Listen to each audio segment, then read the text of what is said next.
جاءت قصص كثيرة في كتب الأدب العربي، قصص ذوات عبر، منها قصة أم عامر. وأم عامر هي الضبع. أم عامر هي الضبع، فيطلق العرب الأقدمون على الضبع عدة أسباب. والضبع هي أنثى الضبع، أما مذكره فهو ضباع أو ضبعان، فالضبع هو المؤنث. فهذه الضبع طاردها مجموعة من الناس من أجل اصطيادها، ولكنها لجأت وهربت إلى بيت رجل. فعندما جاءوا إليها منعهم صاحب البيت وقال: إن هذه الضبع استجارت بي لأمنعكم منها، فطلبت مني الحماية، وما دام سيفي في يدي فلن تصلوا إليها أبدا. فذهبوا وتركوه، ودخل إلى هذه الضبع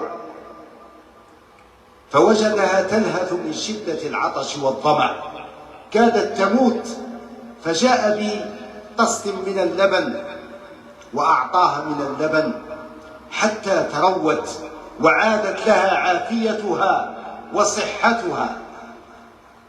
ثم بعد ذلك هذا صاحب الدار وصاحب البيت استلقى ليس بعيدا عنها ونام، فقامت هي وعادت لها خستها، وعاد لها نكران الجميل، وعادت لها طبيعتها الافتراسية.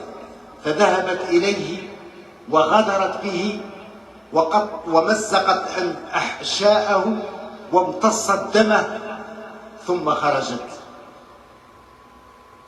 فجاء ابن عم له في الصباح فوجد ابن عمه ملقا على الأرض وأحشاؤه تزيل دما، فعرف أن القاتل هي هذه الضبع، فبدأ في ملاحقتها حتى وجدها، فأرسل عليها من كنانته سهما فأرداها قتيلا فماتت.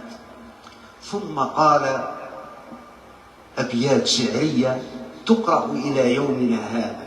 ماذا قال؟